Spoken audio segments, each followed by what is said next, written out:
Vamos a continuar con la serie. Todavía estamos allí en la escena. Dejamos a Jesús cuando él condenó la blasfemia contra el Espíritu Santo que los escribas y los fariseos habían hecho.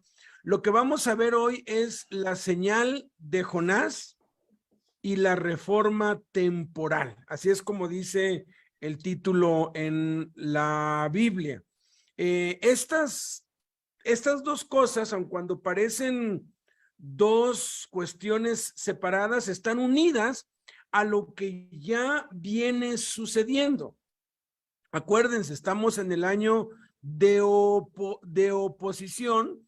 Jesús estaba viajando y de pronto llegó a la casa y la gente se amontonó en una casa. No se sabe si era su casa o era la casa de alguien, pero allí se amontonó toda la gente. Le llevaron a un endemoniado que era se llama ciego y era mudo, y le puso las manos y lo sanó, y los escribas y los fariseos dijeron que por Belcebú, que por el príncipe de los demonios había hecho eso. En este episodio, la mamá y los hermanos de Cristo están afuera y quieren pues llegar a él, pero no pueden porque hay demasiada gente. Sucede esto, Jesús les da argumentos de lo absurdo de la lógica de ellos, de pensar que Satanás está dividido contra sí mismo. Establece que si bien la blasfemia contra el Espíritu Santo no se va a poder replicar nunca más, todo lo que decimos, todo lo que sale por nuestra boca, tiene consecuencias. El plan de Dios es que seamos como Cristo, y ser como Cristo es pensar como Cristo, sentir como Cristo y actuar como Cristo, porque nuestros pensamientos determinan nuestros sentimientos y nuestros sentimientos determinan nuestra conducta. Tenemos que pensar como Cristo para sentir como Cristo y entonces actuar como Cristo. Entonces, todo lo que está hablando aquí, cuando habla de que debemos tener cuidado de las palabras que salen de nuestra boca, cuando condena la blasfemia contra el Espíritu Santo, sigue hablando en la misma línea.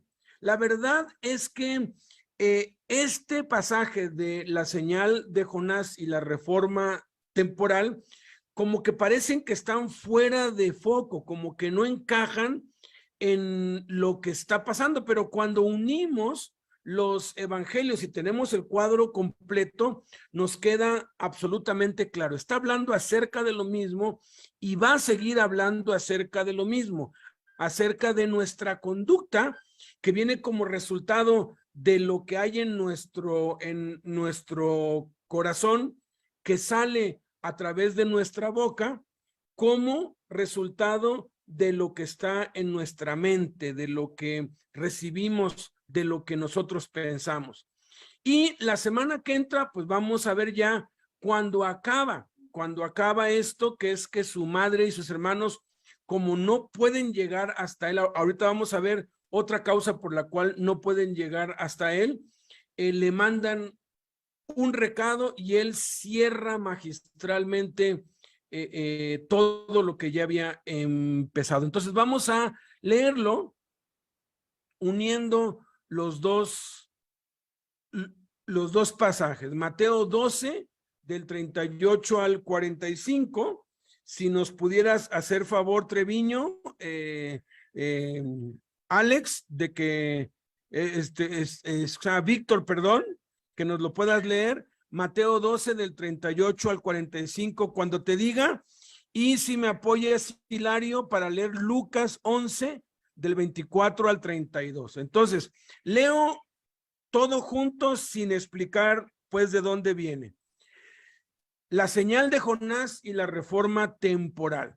Entonces respondieron algunos de los escribas y de los fariseos diciendo: Maestro, deseamos ver de ti señal.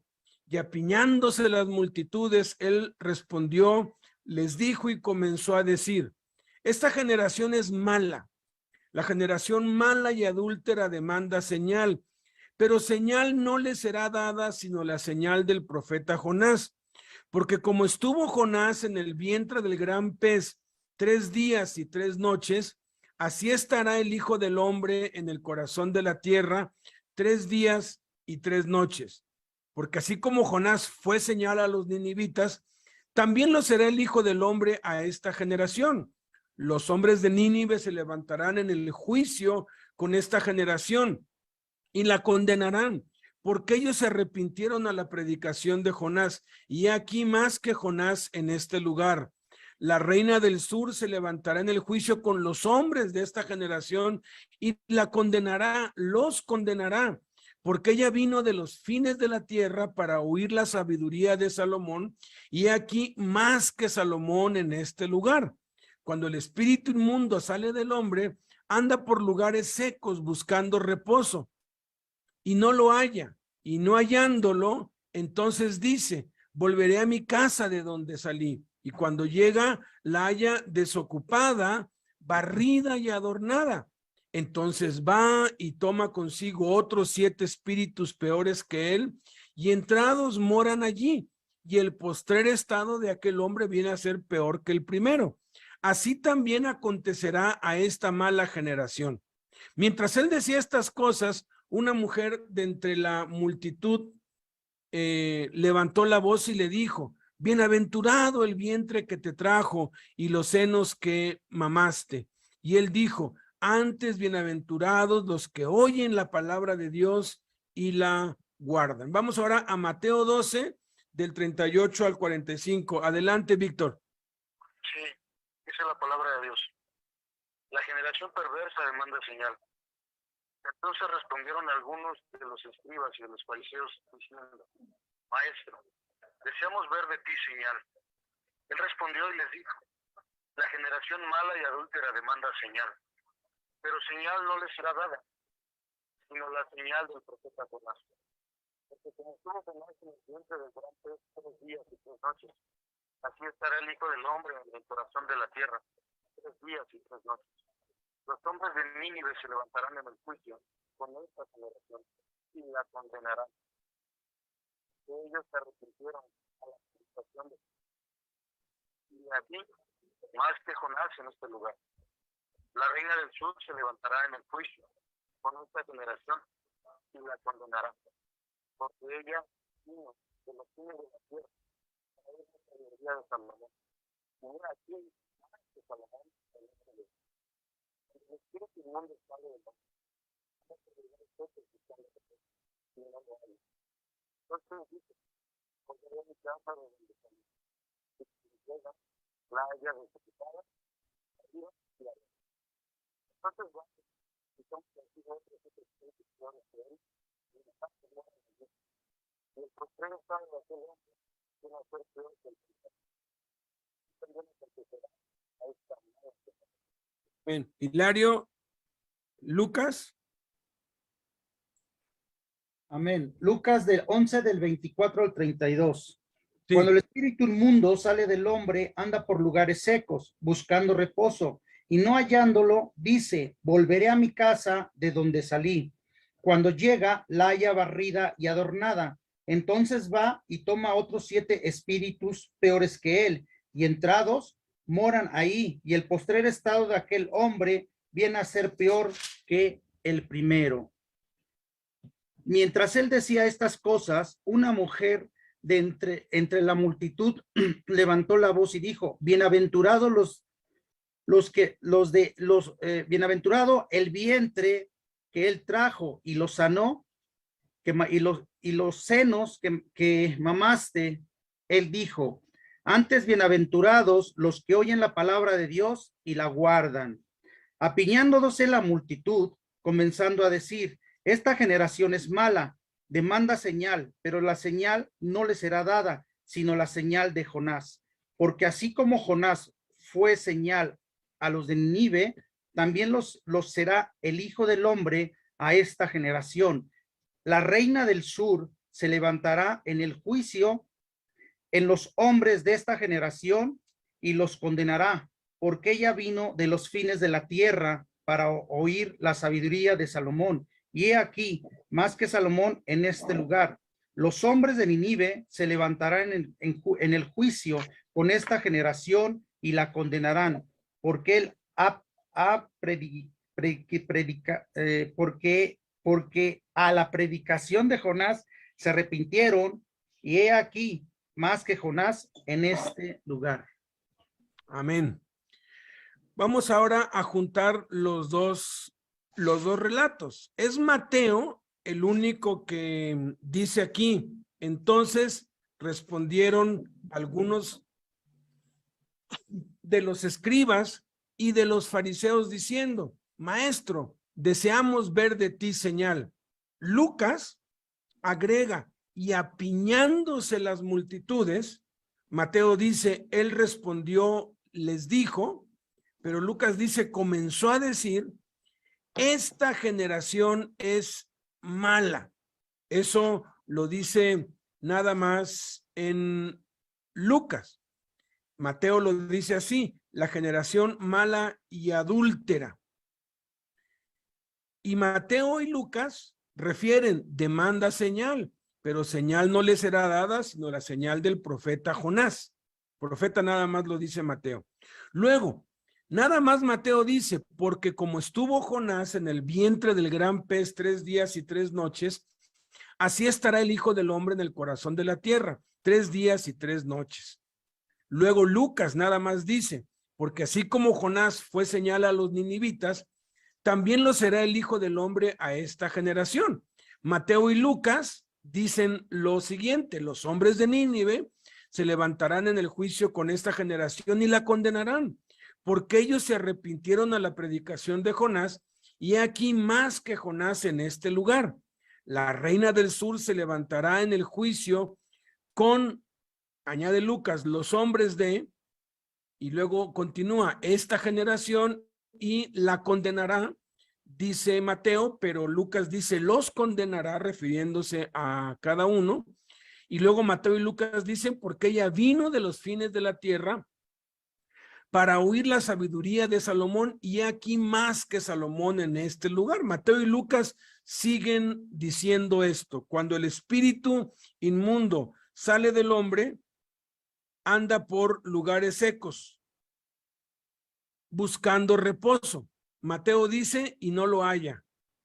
Y Lucas añade, y no hallándolo, entonces, continúa Mateo y Lucas, dice, volveré a mi casa de donde salí, y cuando llega la halla.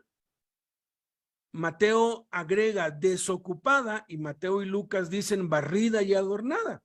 Entonces va y toma consigo nada más está en que se llama Mateo, otros 7 espíritus peores que él, y entrados moran allí.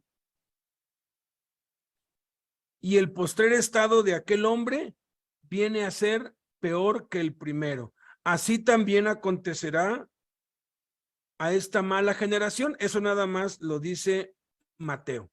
Y Lucas cierra este diálogo, esta respuesta cuando le han pues pedido señal, con estas palabras. Mientras él decía estas cosas, una mujer entre la multitud levantó la voz y le dijo, bienaventurado el vientre que te trajo y los senos que mamaste. Y él dijo, antes bienaventurados los que oyen la palabra de Dios y la guardan. Bueno, ¿qué aprendemos a Cristo aquí en estos, pues, en estos, pues, relatos que pareciera que no tienen nada que ver uno con el otro? Pues tiene que ver mucho. Ahorita vamos a ver cómo están íntimamente ligados. Lo primero que aprendemos a Cristo aquí es que la maldad del corazón y la inmadurez espiritual se manifiestan cuando seguimos nuestros sentimientos y emociones en lugar de la palabra de Dios. Es muy claro acá, los escribas y los fariseos, que ya no se sabe a ciencia cierta si eran los que habían cometido la blasfemia contra el Espíritu Santo. Lo más seguro es que sí. Cuando Jesús les da esa reprensión tan fuerte, posiblemente los sacudió Y a pesar de que ya habían corroborado y comprobado con las escrituras y con muchísimas señales que Jesús era el Mesías, como que quisieron reafirmarlo, como pues diciendo, bueno, si nos muestra una señal más, ya con eso vamos a creer. Pero fue exactamente lo que hicieron cuando él estaba crucificado, cuando fueron y le dijeron, si eres el Cristo, desciende ahora de la cruz y creeremos en ti. Cuando alguien no cree, no importa qué señal se le dé, no va a creer, y Jesús lo sabe. Entonces ellos le pidieron señal. Lucas dice que se apiñaron las multitudes. La familia de él que estaba ahí pues ya no pudo pues llegar. De por sí no podían llegar, y de pronto las multitudes están allí porque se corrió la voz que había una discusión entre los fariseos y los escribas con Cristo, y posiblemente cuando los fariseos le pidieron que les mostrara señal, posiblemente creyeron que Jesús iba a suplir el morbo de ellos, ¿no? Entonces, él respondió y les dijo, y comenzó a decir, esta generación es mala. La generación mala y adúltera demanda señal. Esto significa que aquellos que quieren ver algo, que quieren una señal para obedecer a Dios, simplemente están exponiendo la maldad que hay en su corazón o la inmadurez espiritual. Si es alguien que no conoce a Cristo, simplemente su maldad está saliendo a flote.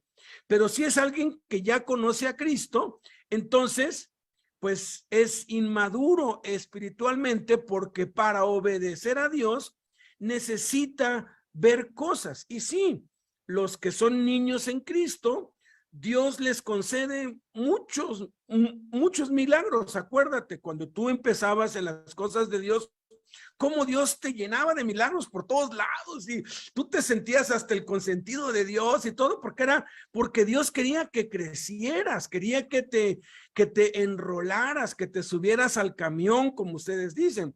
Pero ya que estábamos arriba, ahora sí sacó el cinto y nos empezó a disciplinar, y empezamos a crecer. Pero hay quienes nunca crecen. Entonces, esto tiene una implicación bastante fuerte, y la implicación es que no debemos vivir conforme a lo que sentimos, sino conforme a lo que sabemos. Nos explicaba pues Joel que hay que tener un tiempo devocional diario. Cada vez que te levantas por la mañana, no vas a sentir deseos de orar ni de leer la Biblia, no los vas a sentir. Pero eso es lo que sientes. Pero ¿qué es lo que sabes? Que lo debes hacer, que es el ejemplo que nos dejó Cristo. Cuando las tentaciones llegan a tu vida, sientes la atracción. ¿Y qué es lo que haces? Si tú eres sensual, si tú eres inmaduro, entonces tú te vas a dejar dominar y gobernar por lo que sientes, por tus emociones. La mayoría de los que caen en adulterio, porque aquí dice que es una generación mala y adúltera, lo he corroborado en estos ya casi pues 40 años, cuando hablo con ellos para ayudarlos a salir del hoyo del infierno en el que se han metido, me han siempre dicho, es que me enamoré de esta otra, ¿no? Y les digo, mire, eso es un engaño. Eso es un engaño, porque tú estás casado, y si de pronto tienes pues problemas, porque siempre se justifica, es que mi esposa me trata mal, mi esposa ya no me procura, mi esposa pues ya no tenemos que ver nada, tal y como hizo Adán en el huerto, culpó a Dios. Tú tienes la culpa porque tú me diste esa mujer y esa mujer me dio de comer. O sea, el culpable al final de cuentas eres tú. Y hay muchos que justifican eso.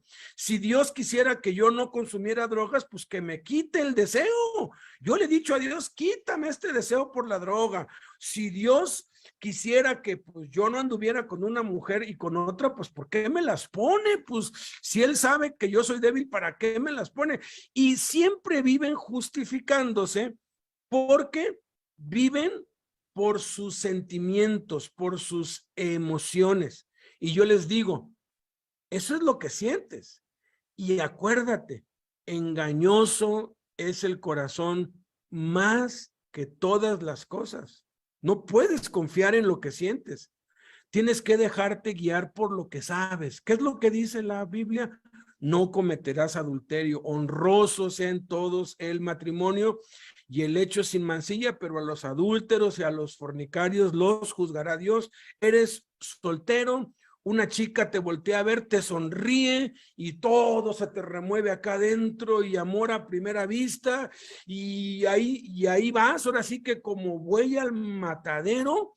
Los pasos de la mujer adúltera descienden al Seol. Dice en la Biblia que la ramera pues va por un bocado de pan, le quiere dar pues de comer a sus hijos, pero la adúltera va a cazar la preciosa alma del hombre para destruirlo.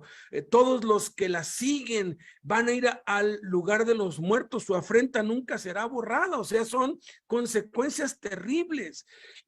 Mira, la raíz de todos los males, refiriéndose a todos los pecados, es el amor al dinero. Pues la raíz de todos los males, refiriéndose a todas las consecuencias y desgracias de todo tipo, es la fornicación y el adulterio. ¿Qué es lo que sabes? Pues la escritura dice, huye de la fornicación. Cualquier otro pecado que el hombre cometa está fuera del cuerpo. No importa si yo siento que esa es la mujer de mi vida, pero no es cristiana y lo que quiere es nada más tener sexo, mejor huyo. ¿Por qué? Porque no debo vivir conforme a lo que siento, sino conforme a lo que sé que debo hacer. Pero el problema está allí, que a veces, como no hacemos lo que vamos a aprender en la sexta cosa que aprendemos a Cristo y que es con lo que concluye nuestro Señor aquí, pues no vamos a saber la palabra de Dios y no vamos a tener poder contra las tentaciones y los apetitos de la carne y vamos a estar siempre queriendo ver alguna señal, siempre queriendo ver algo, siempre queriendo tener alguna muestra, algún milagro para obedecer a Dios. Muchos dicen, si me sacas libre, voy a orar 2 horas diarias y voy a leer y voy a trabajar. Y nos lo acaba de explicar magistralmente ahorita, pues, Joel, si no lo haces allá adentro, tampoco lo vas a hacer acá afuera. Los que me dicen a mí es que si Dios me saca voy a hacer esto. No. Si no lo haces hoy, tampoco lo vas a hacer cuando estés allá afuera. Tal y como vives adentro, es como vas a vivir allá afuera, pero te va a costar más. Segunda cosa que aprendemos a Cristo es que la resurrección es la única señal que necesitamos para obedecer a Dios, seguirlo y servirlo. Por eso dice aquí, señal no le será dada a los incrédulos y a los inmaduros, a los que no han querido crecer, no les será dado, sino una sola señal, que es la señal del profeta Jonás. Porque como estuvo Jonás en el vientre del gran pez 3 días y 3 noches, así estará el Hijo del Hombre en el corazón de la tierra, 3 días y 3 noches. Porque así como Jonás fue señal a los ninivitas, así lo será también el Hijo del Hombre a esta generación.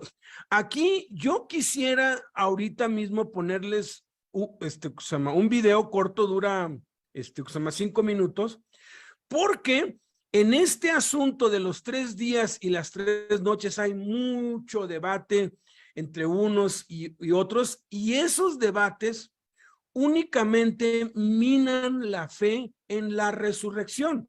Entonces yo quisiera bendecir tu vida para que de una vez por todas descubras si Jesús fue crucificado en viernes o en jueves o en miércoles, porque si fue en viernes, pues no fueron 3 días y 3 noches. Y si fue en viernes, pues entonces aquí Jesús está diciendo algo que no está de acuerdo con lo que fue, y entonces el diablo te empieza a jugar con tu mente y hace que la única señal que necesitamos, no solamente para vivir en victoria, sino para ser salvos, empiece a ser una cuestión de duda en tu mente. Entonces, esto te va a quedar bastante claro. Ponle mucha atención, por favor.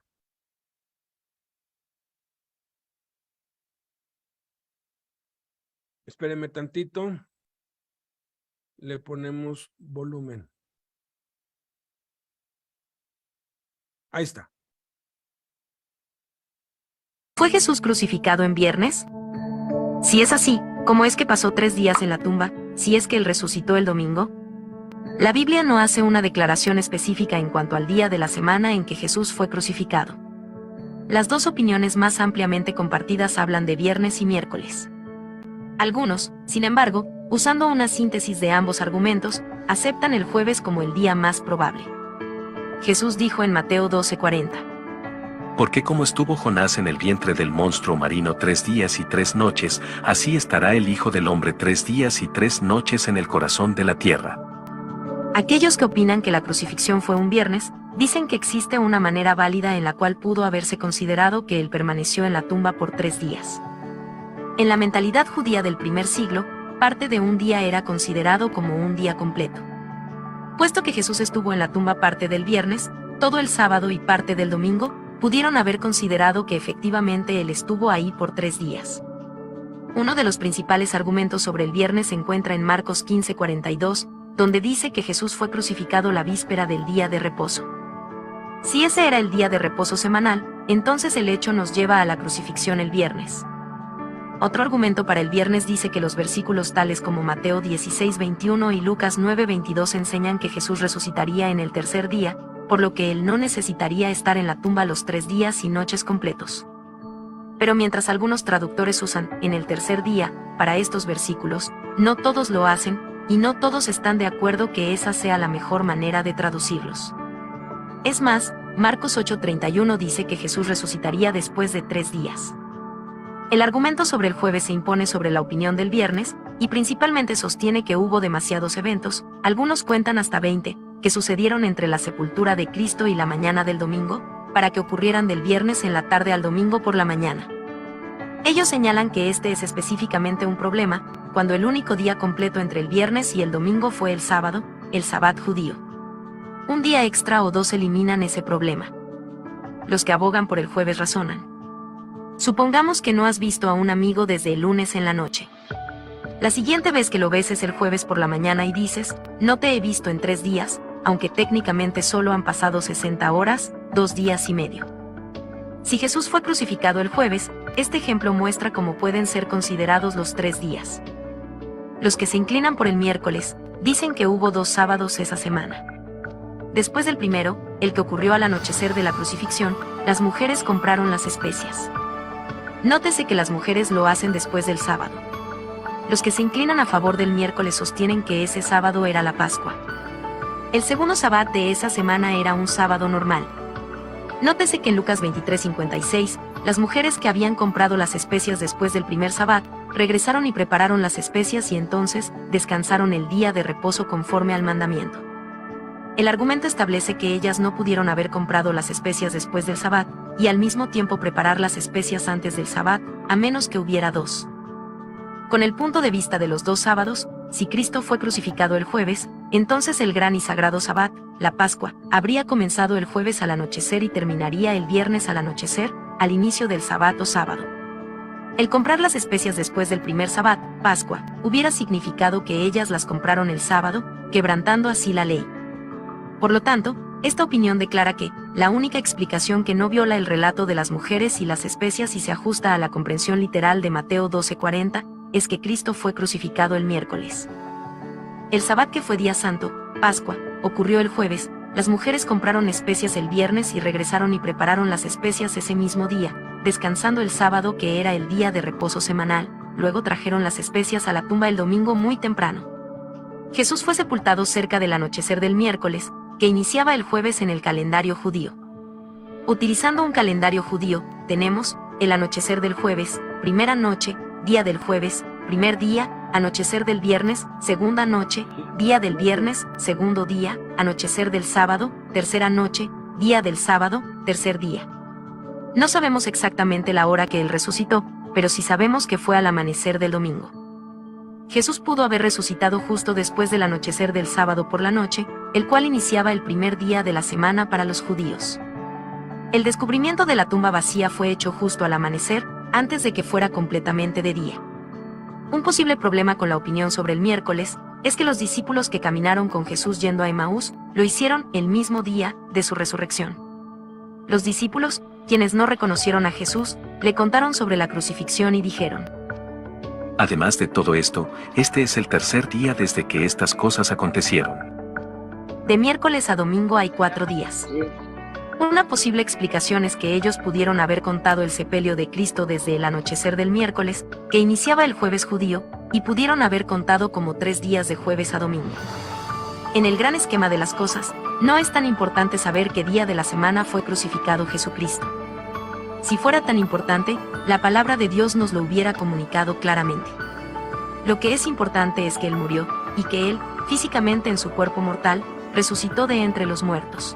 Y también lo que es igualmente importante es la razón por la que Él murió, es decir, para librarnos del castigo que merecemos todos los pecadores. Tanto Juan 3:16 como 3:36 proclaman que creyendo, o poniendo tu confianza en Él, resulta para vida eterna. Esto es igualmente cierto si Él fue crucificado un miércoles, jueves o viernes.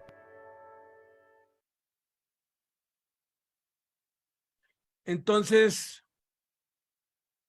ya no debatas sobre este punto. A mí cuando me dice, Jesús fue crucificado el miércoles, perfecto, gloria a Dios, tienes razón. No, que fue el jueves, fue el jueves, perfecto. Fue el viernes. Al final de cuentas, Él resucitó y mira, la implicación que esto tiene es muy importante. Debemos estar plena y totalmente convencidos de la resurrección de Jesucristo, porque de otro modo nuestra fe es vana y aún estamos en nuestros pecados.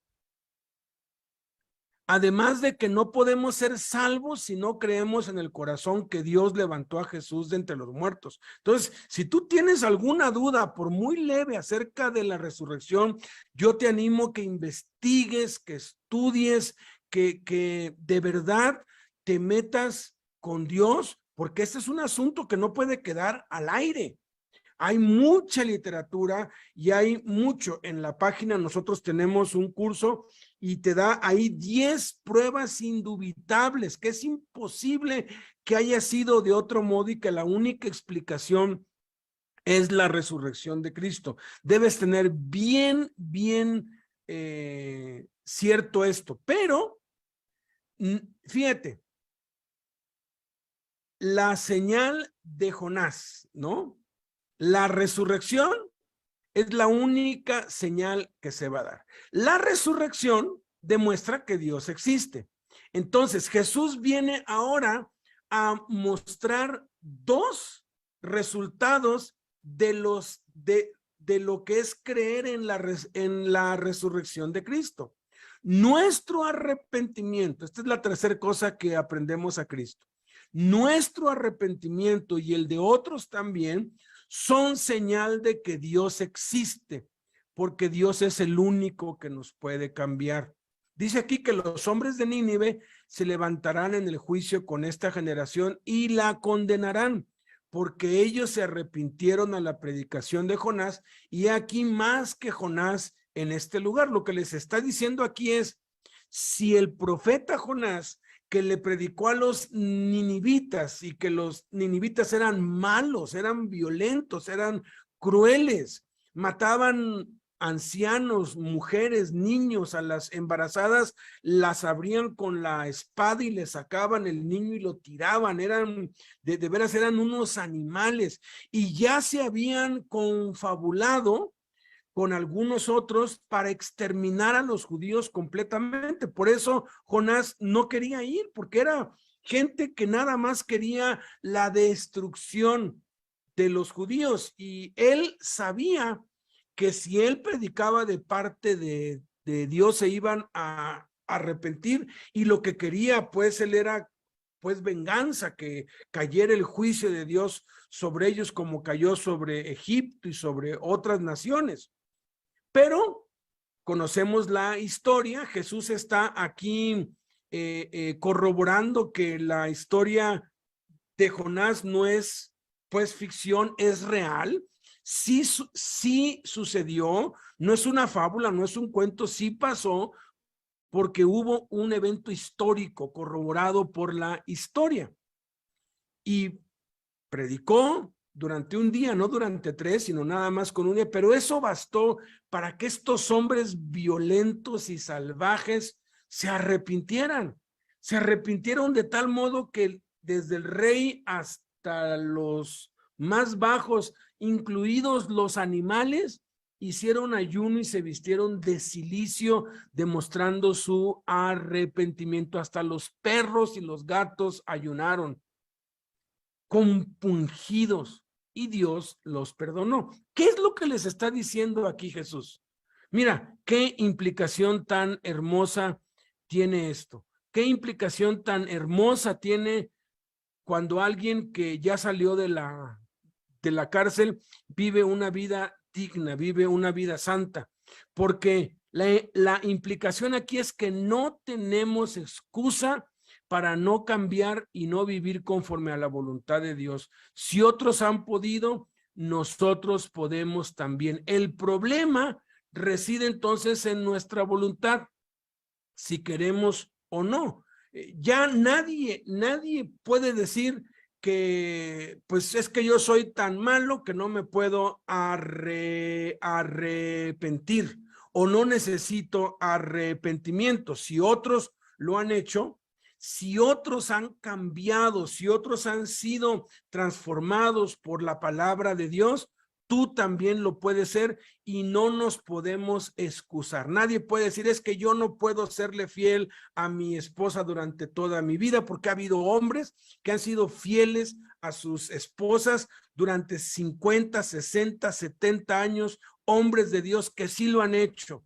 No, nadie puede decir, pues es que pues yo robo porque hay mucha necesidad y salí de la cárcel y no tengo las oportunidades, porque hay quienes han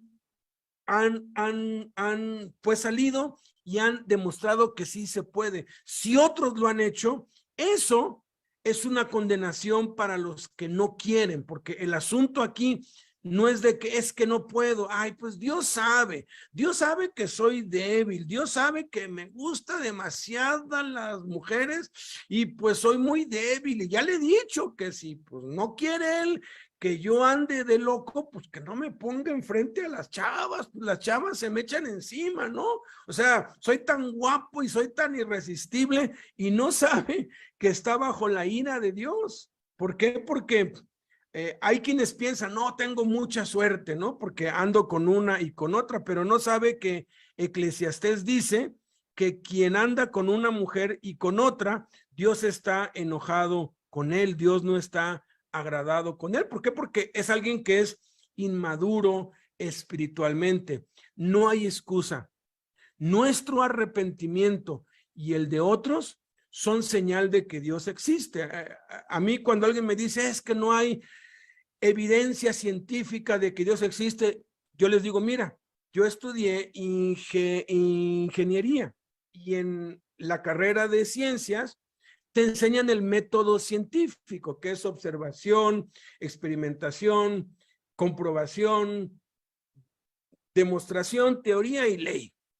Y si un suceso ocurre y se repite y siempre trae el mismo resultado, independientemente del lugar, independientemente del tiempo, y eso trasciende las edades y los tiempos, entonces es una ley, ¿no? Y como es una ley, pues ya está demostrado científicamente. Les digo, pues mira, ¿quieres una demostración científica de que Dios existe? Mírame. Lo que Dios ha hecho conmigo de transformar mi vida inútil, de yo ser un fornicario mentiroso, de yo ser menospreciado y vil, y que ahora he sido transformado, Dios lo ha hecho conmigo y con muchos otros a través de todas las generaciones desde hace 2000 años por medio de Cristo. Es algo que en cada uno que la palabra de Dios llega y este es dócil y se deja y obedece a Dios, acabando con la sexta cosa, Dios lo transforma irremediable e inevitablemente. Entonces, ahí está la prueba científica de que Dios existe, porque se cumple en todos los casos sin excepción. También aquellos que abandonan a Dios, aquellos que dejan de guardar la palabra de Dios, de obedecer a Dios, obviamente caen, porque es una cuestión científica. Si tú el agua la calientas, se va a evaporar. Si la enfrías, se va a hacer hielo. Hay efectos, causa-efecto. Es una cuestión comprobable. Entonces, otra señal o la señal que corrobora la resurrección de Cristo son las vidas cambiadas, así como los de Nínive, que se arrepintieron. Y luego da otra forma o otra manera de pues probar que Dios existe.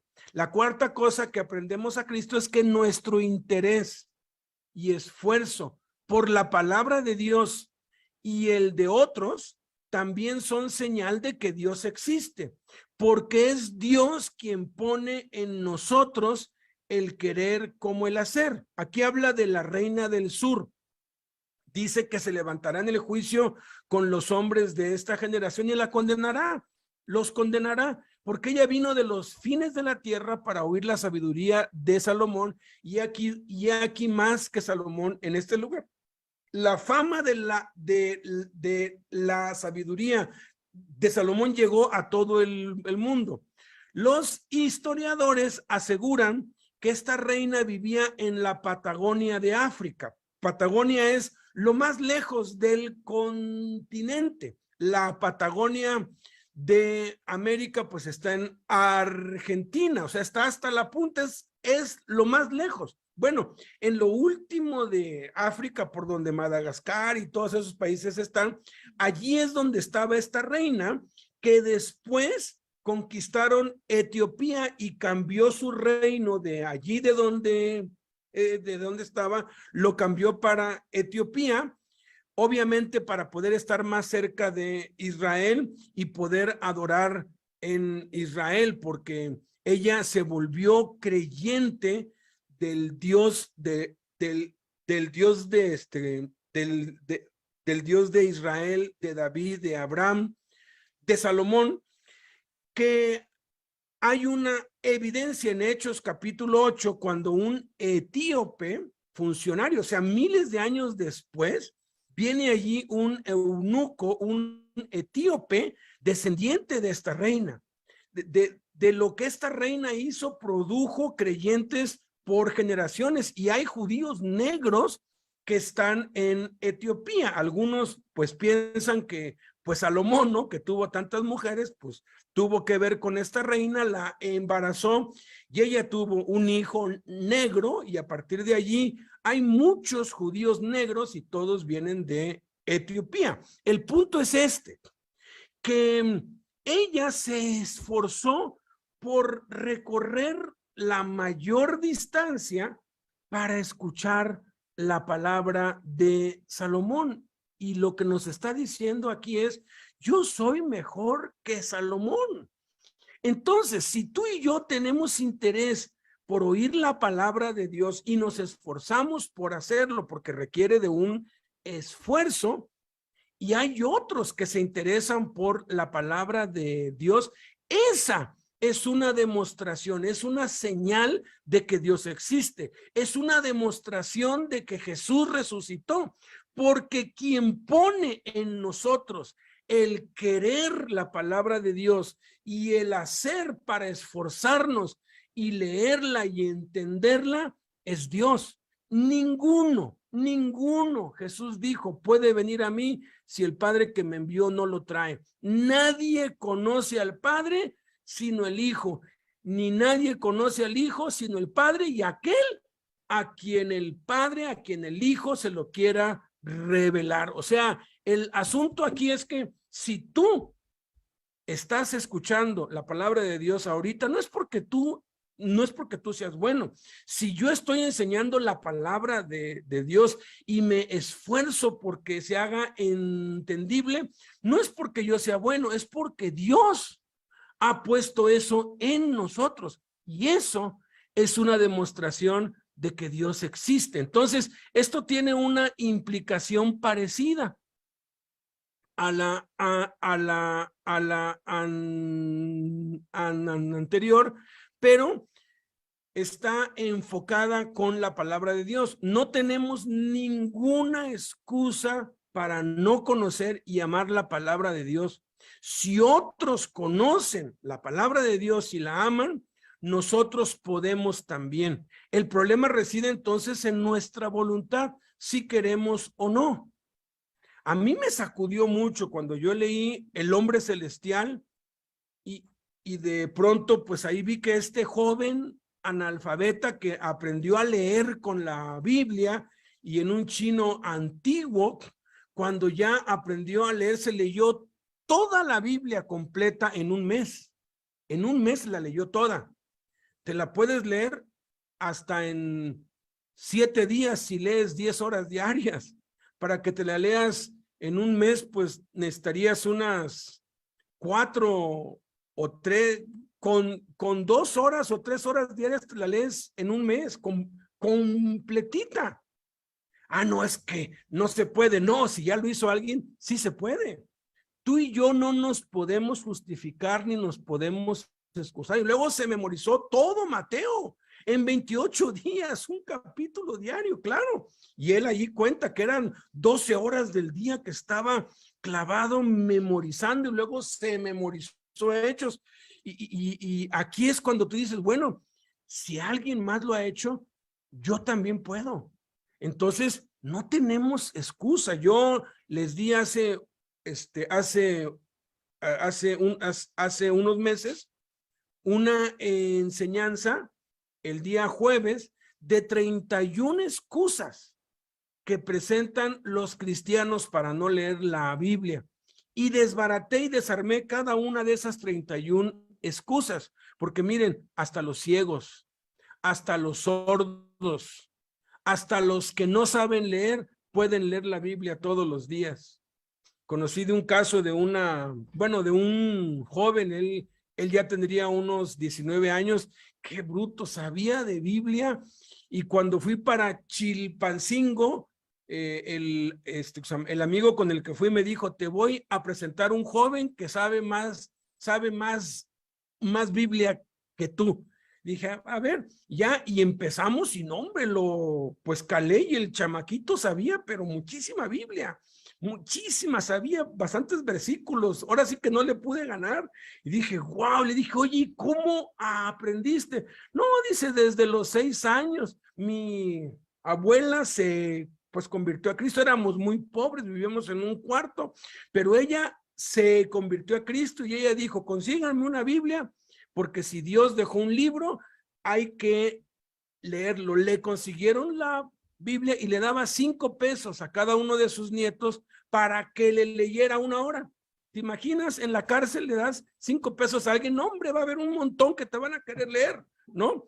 Y como era el que más, él pues de pronto hizo cuentas y dijo, no, pues si le leo unas 3 o 4 horas diarias, pues voy a tener 20 pesos diarios. Y le empezó a leer de 3 a 4 horas diarias. Con 3, 4 horas diarias te lees pues la Biblia casi 2 veces cada mes. Y así fue. 6 años, 7 años, 8 años, 9 años. Durante ese tiempo la familia prosperó, se fueron a una casa, luego otra casa. Al rato ya tenían negocios y prosperaron, porque la palabra de Dios hace prosperar al que sea. Serás prosperado en todas las cosas.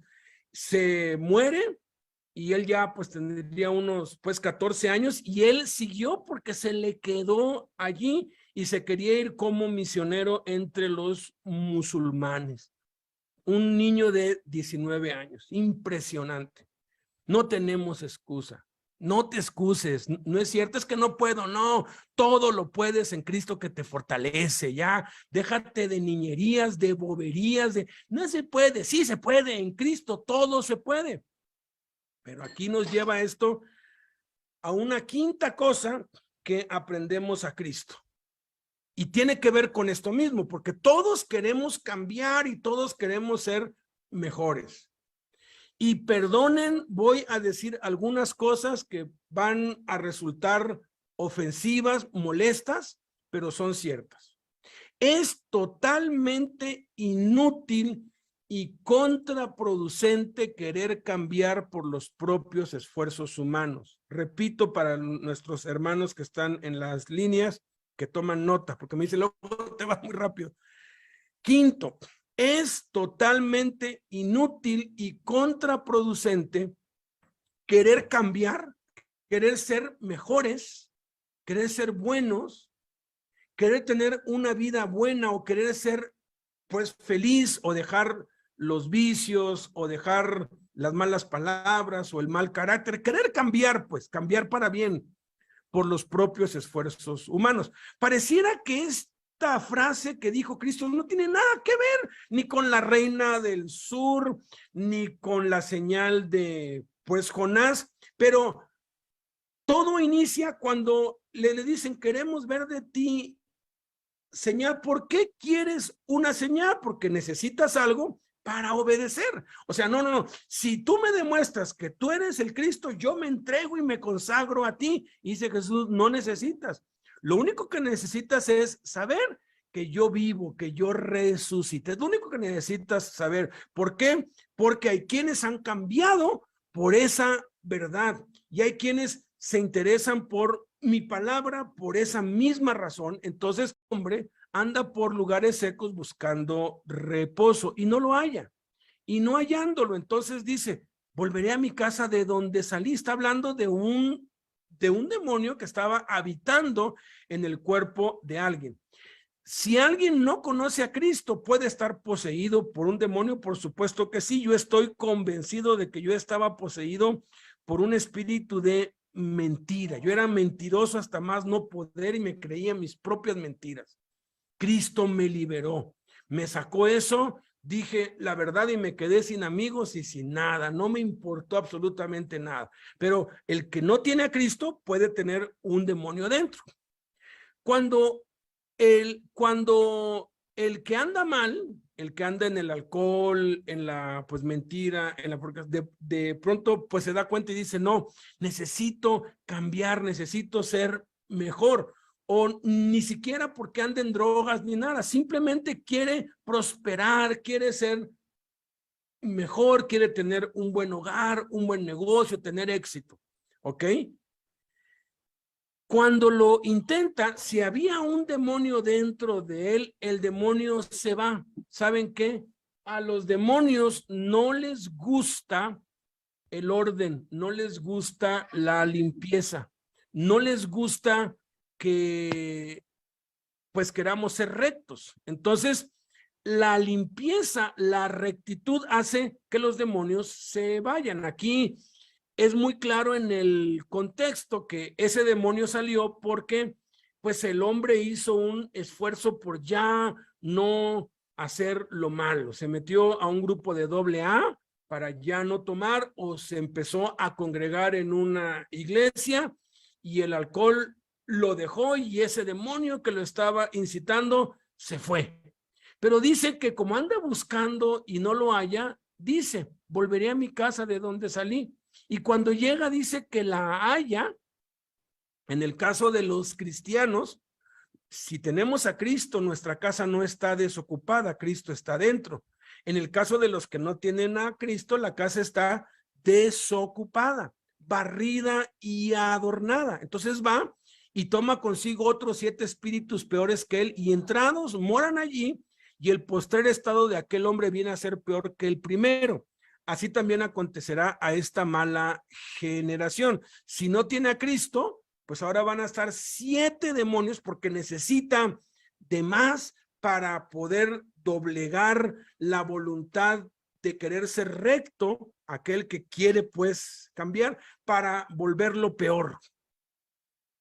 Y si es cristiano, pues no se le meten, pero sí están allí, están oprimiendo, lo que al final de cuentas viene siendo lo mismo.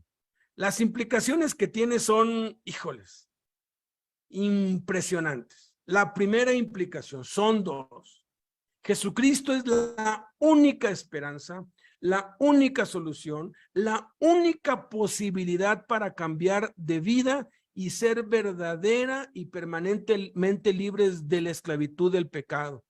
Ni la ciencia, ni la tecnología, ni la educación, ni la psicología, ni la psiquiatría, ni las filosofías, ni el yoga, ni la meditación trascendental, ni las religiones, ni siquiera la religión cristiana, entre comillas, porque no hay una como tal, ni la iglesia en casa, ni un ministerio, ni un líder, ni ángeles, ni arcángeles, ni querubines, ni seres vivientes, ni ninguna otra cosa creada puede cambiar el corazón humano, solamente Jesús, nadie más.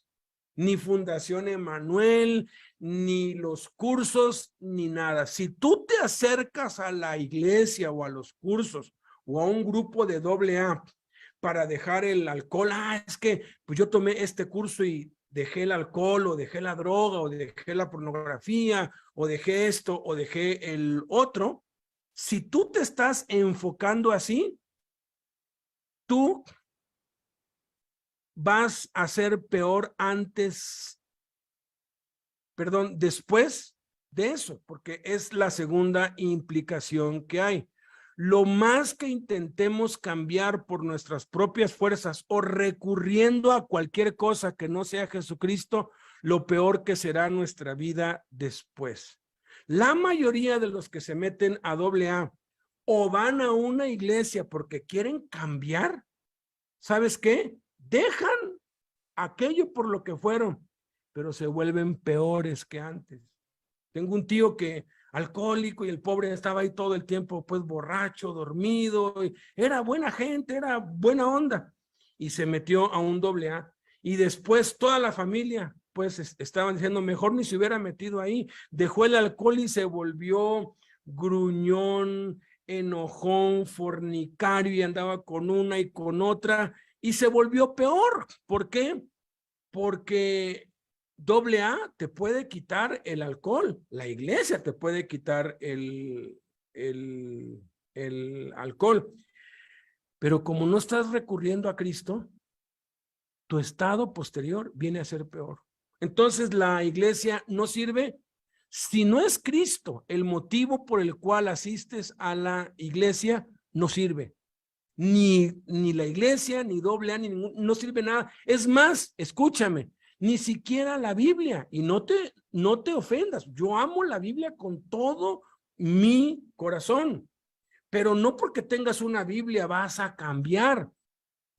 Muchos dicen, es que yo la leo, pero es que tienes que buscar a Cristo en la Biblia, porque Cristo es el único que te puede cambiar. Nada ni nadie más lo puede hacer. Por eso Cristo no les dio Biblias a los 11, los envió a predicar el evangelio y les dio el Espíritu Santo, que es Cristo en nosotros. Ahora, necesitamos la Biblia, necesitamos la iglesia, necesitamos los cursos y los ministerios, pero todo debe ser enfocándonos en Jesús. Porque si Jesús no está en la ecuación, Jesús dijo, separados de mí, nada pueden hacer. Y como decía Jaime, y en griego y en hebreo, nada significa nada. Entonces, fuera de Cristo, no hay solución para el ser humano, ni para tu vida, ni prosperidad, ni nada. Te empeoras. Última cosa, guardar la palabra de Dios es la bendición más grande que podemos llegar a tener en la vida. Mientras él decía estas cosas, una mujer entre la multitud levantó la voz y le dijo: bienaventurado el vientre que te trajo y los senos que mamaste. Y dijo Jesús antes: bienaventurados los que oyen la palabra de Dios y la guardan. En la Biblia, lo más elevado que hay, lo más valioso que hay es una mujer virtuosa. Proverbios 31 dice: mujer virtuosa, ¿quién la hallará?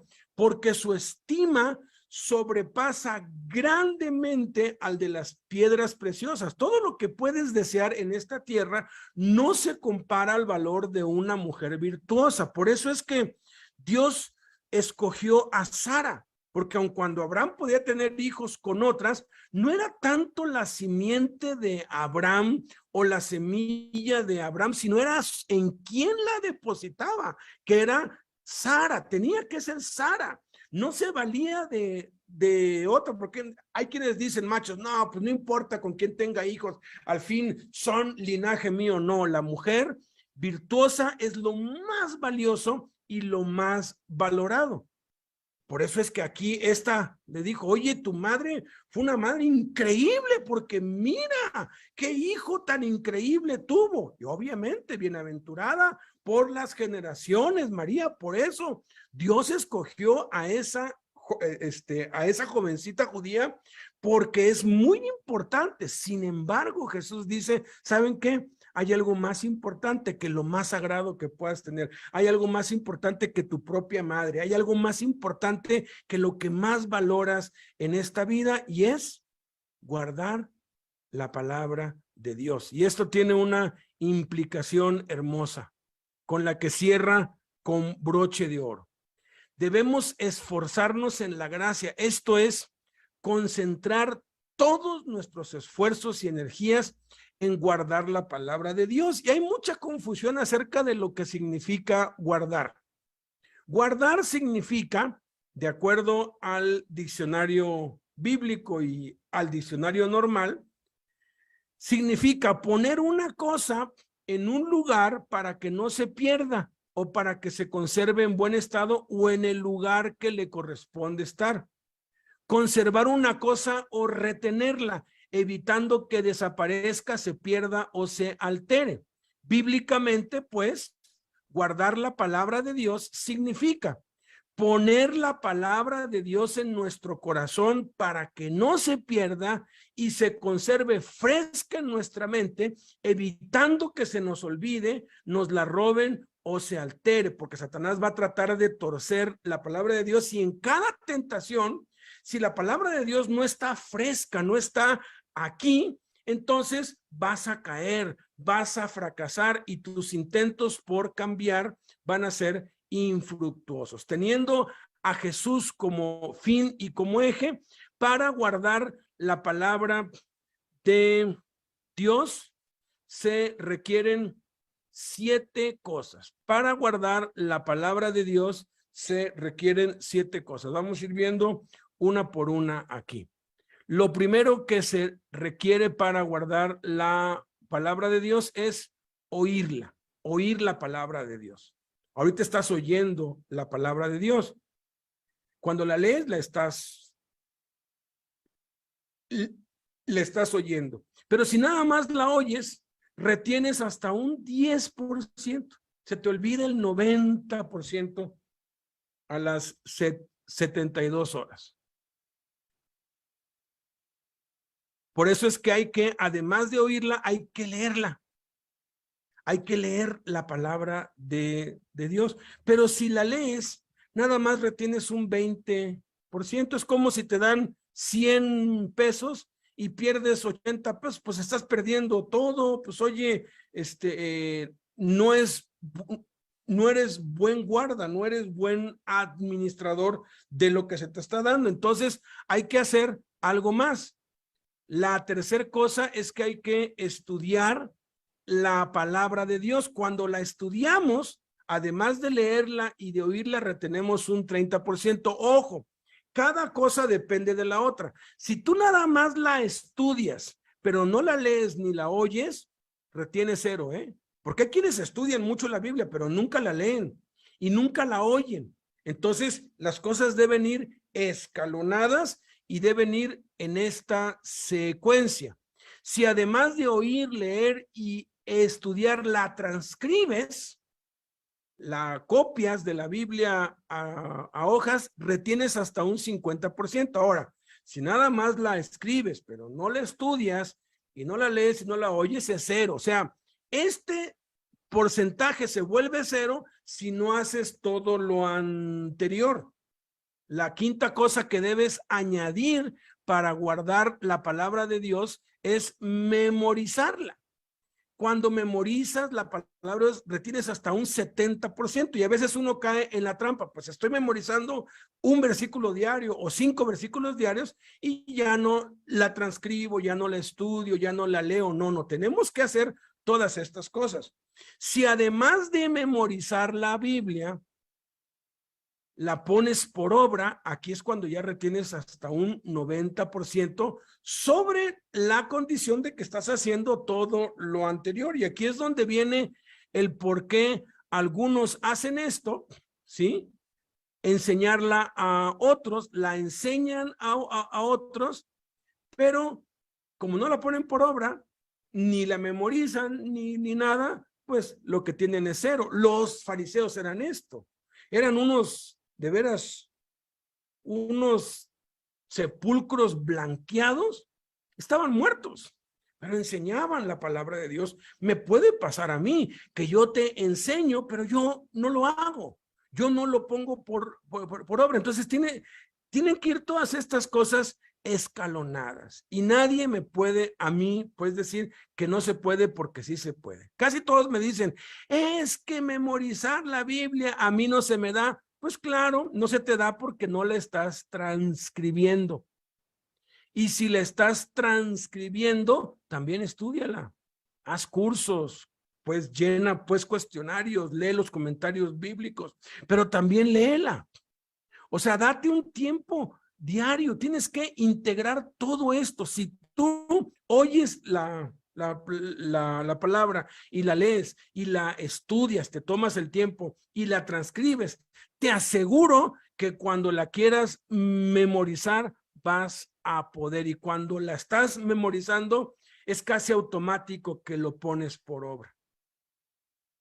Y eso les quiero dejar, con eso los quiero inquietar y con eso los quiero desafiar a que pongan orden en su vida respecto a la palabra de Dios, a que hagan un inventario y se pongan a cuenta con Dios, dejen las excusas y empiecen a tomar más en serio la palabra de Dios y la enseñen a otros. De ahí la importancia de la iglesia en la casa, porque tienes que enseñar la palabra de Dios sin dejar de ponerla por obra y de hacer todo lo otro. Y entonces vas a tener un 100% de beneficio. Y si haces eso, Dios promete, harás prosperar tu camino y todo te saldrá bien. Amén.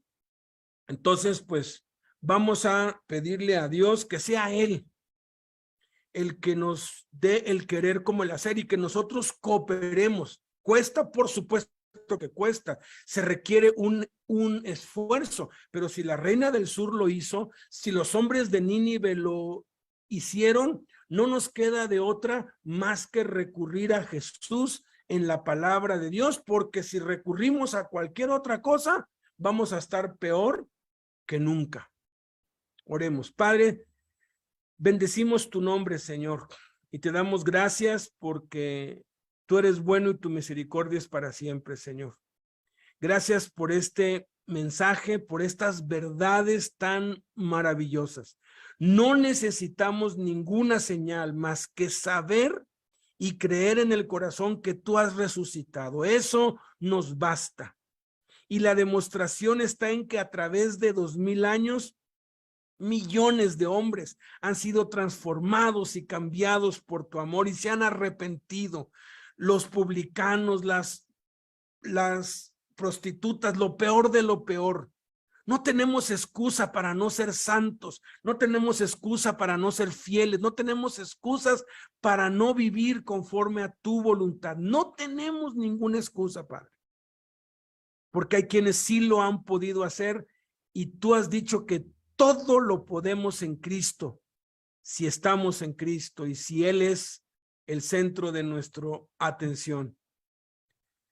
Padre, tú has puesto en nosotros el querer como el hacer para buscar tu palabra y amarla y aprenderla y retenerla. Porque lo más bienaventurado, la mayor felicidad, lo más elevado a lo que podemos llegar en esta tierra, lo más sagrado es guardar tu palabra por encima de todo. Padre, que entendamos que no es de un día para otro, pero que todo inicia con un paso, todo inicia con una decisión de arrepentirnos de nuestra negligencia, de nuestra pasividad, de no ser violentos, de no tomar determinaciones férreas, de amar tu palabra, oírla, leerla, estudiarla, transcribirla, memorizarla, ponerla por obra y enseñársela a otros. Entonces viviremos vidas plenas, seremos la gente más feliz de la tierra, porque seremos como árboles plantados junto a corrientes de agua, que damos nuestro fruto a nuestro tiempo y nuestra hoja no cae, y todo lo que hacemos prosperará. Bendito sea tu nombre, Padre. Esa es la boleta de libertad para mis hermanos, para que salgan no cuando ellos quieren, sino cuando sea tu tiempo perfecto, Señor. Ese es el cheque en blanco que necesitamos para todo lo que nos haga falta en esta vida, pero que lo llevemos a la práctica, Señor. Que no pongamos los ojos ni en el pastor, ni en el ministerio, ni en la iglesia, ni en nada, porque no hay esperanza en nada ni en nadie. Todo lo que hagamos buscando, además de Jesús, va a terminar en el fracaso y en el empeoramiento de las cosas. Pero si es Jesús, nuestra meta, ser como Jesús, entonces seremos como la luz de la aurora que va en aumento hasta que el día es perfecto. Bendito sea tu nombre, Padre. Amén. Amén. La paz de Dios sea con todos ustedes. Fue un tiempo maravilloso. A ponerlo en práctica y a examinar nuestras vidas y a pues seguir creciendo en la gracia y en el conocimiento de Cristo. Dios les bendiga. Muchas gracias. La paz de Dios con todos. Bendiciones. Hasta luego.